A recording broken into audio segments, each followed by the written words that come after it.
Terima kasih, Datuk Speaker. Perbahasan di bawah tajuk mengungkai 7 ordinan darurat ini adalah ekoran daripada pengumuman kerajaan untuk mengadakan darurat di negara kita. Alasan yang diberikan pada waktu itu ialah negara sedang berdepan COVID dan ada kesan kepada kesihatan, ekonomi dan kehidupan rakyat. Ketika darurat berlangsung, Jemaah Menteri terus berfungsi, Badan Kehakiman terus berjalan, Parlimen saja tak boleh buat. Pada masa yang sama, kerajaan juga mengumumkan dalam tempoh darurat tak boleh buat pilihan raya. Alasan Perdana Menteri waktu itu ialah semasa COVID, Perdana Menteri nak guna pakai prinsip maqasid syariah. Katanya sebagai ketua kerajaan, beliau bertanggungjawab untuk jaga nyawa dan ini tugas utama seperti mana yang diajar oleh Islam. Maknanya darurat, tak buat pilihan raya, maqasid syariah, keutamaan jaga nyawa. Cuma 20 November ni kita buat pilihan raya juga di Melaka. Itu agak paradoks sikit. Seolah-olah kerajaan yang ada sekarang ni tak mengamalkan maqasid syariah. Ya. Kita dipaksa untuk berdepan pilihan raya yang kita tak minta pun. Tapi akan diadakan dengan SOP yang sangat ketat. Untuk Speaker, kita cuma bawa kertas pencalonan, calon datang, pencadang, penyokong, kemudian buat test, kalau negatif masuk, kalau positif duduk kat kemah, kemudian balik duduk rumah. Sebab tak boleh berjalan, walkabout tak boleh, ceramah kelompok tak boleh, ceramah umum tak boleh. Tapi SPR kata digalakkan berkempen menggunakan stesen televisyen. Siapa yang ada televisyen? Boleh tanya? Sila. Nah, yang berhormat Kuala Bandar Baru, dia perkara-perkara pelik berlaku di Malaysia mutakhir ini.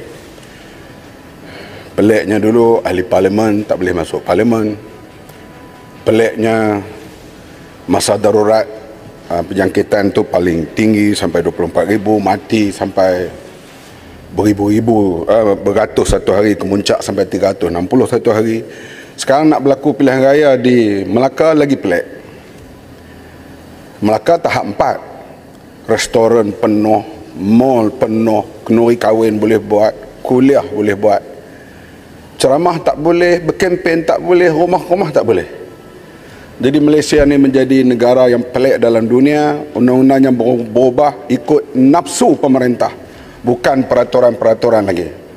Kita tak faham Menteri Kesihatan Umum. Begitu juga vaksin. Ada menteri tak vaksin, dia kata dia tak perlu kerana dia ada imun. Kalau begitu 2 juta lebih yang dijangkiti itu sebenarnya tak perlu vaksin.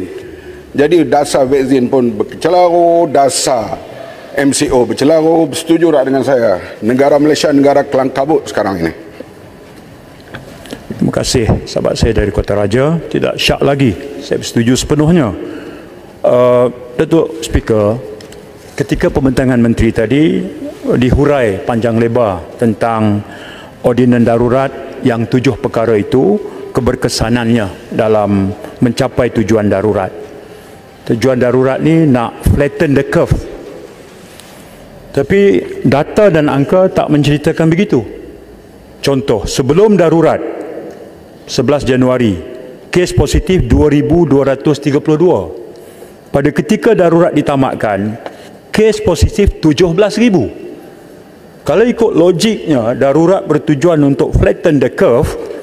Ketika kes masih tinggi, ternyata tujuannya tak tercapai.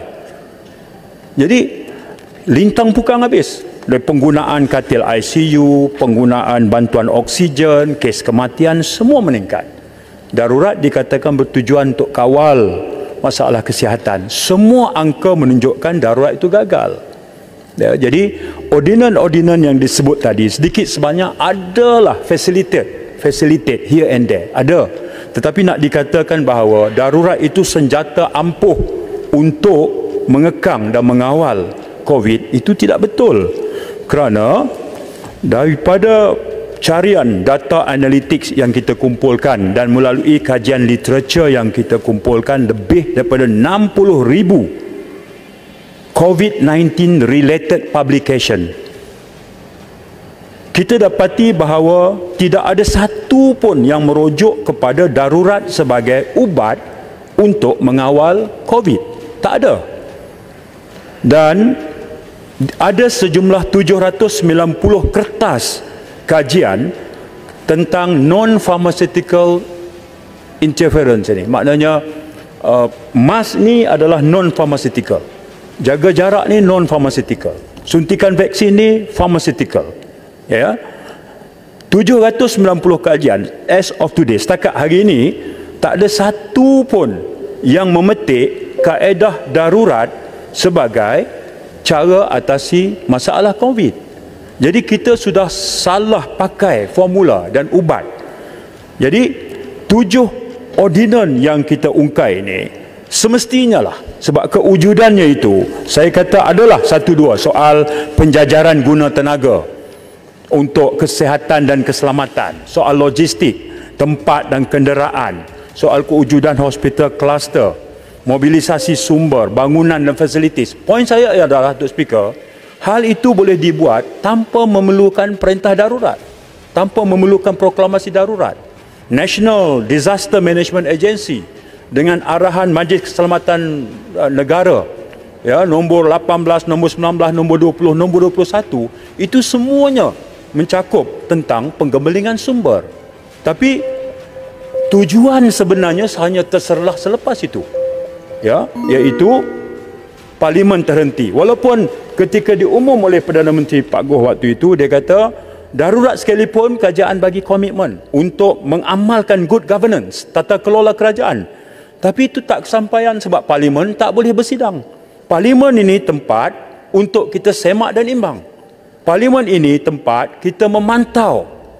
Parlimen ini tempat kita membuat polisi dan undang-undang. Kalau kerajaan kata darurat sekalipun, rakyat jangan bimbang, kita tetap mengamalkan good governance, tapi itu tempang sebab institusi Parlimen itu tidak dibuka. Jadi Datuk Speaker, bersyarah tajuk ini sebenarnya sedap, tapi saya menghormati Speaker pun pandang banyak kali 7 minit.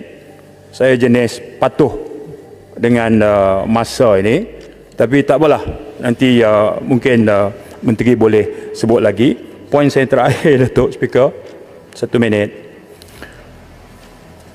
Kementerian Kesihatan ini adalah tempat rujukan utama kepada Majlis Keselamatan Negara. Di sana dibangunkan beberapa threshold dan kriteria sama ada darurat nak terus ataupun tidak. Datuk Speaker, malangnya kesemua threshold dan sasaran itu tak tercapai, bahkan tak realistik. Saya bagi contoh. Darurat ni boleh ditarik balik jika sekiranya 14 hari berturut-turut kematian sifar. 14 hari berturut-turut tak boleh ada kematian, barulah KKM cadang pada Majlis Keselamatan Negara supaya diangkat kepada kerajaan untuk darurat tamat. Tiap-tiap hari ada angka kematian. Baik, jangkitan frontliners 14 hari mesti sifar, tak tercapai. Ya, segala macam lah, dia ada 9-10 panjang senarai. Isunya adalah apabila KKM membangunkan threshold untuk menasihati kerajaan untuk membuat satu keputusan politik yang penting dari hal nak terus atau nak tamat darurat, thresholdnya tu tersasar jauh, seolah-olah dia petik di awang-awangan. Saya bagi contoh, plan strategik Kementerian Kesihatan bagi menangani pandemik COVID semasa tempoh darurat melalui sains dan data. Yang nombor 1, putuskan rantaian transmisi. Apa kriteria? Menurunkan kes harian kepada kurang 500 kes. Datuk Speaker, bila masa kita capai 500 kes?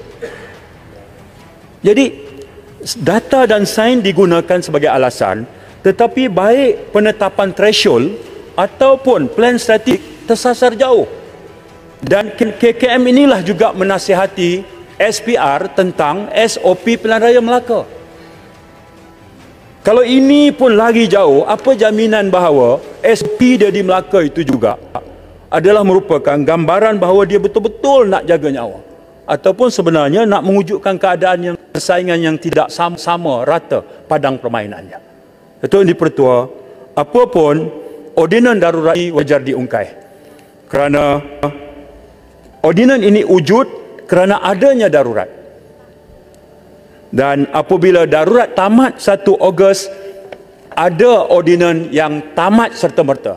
Tapi ada fasa-fasanya terpakai selama 6 bulan kalau kita tidak ungkai di Parlimen. Saya menyokong mengungkai 7 ordinan itu. Terima kasih. Datuk Input. Terima kasih. Yang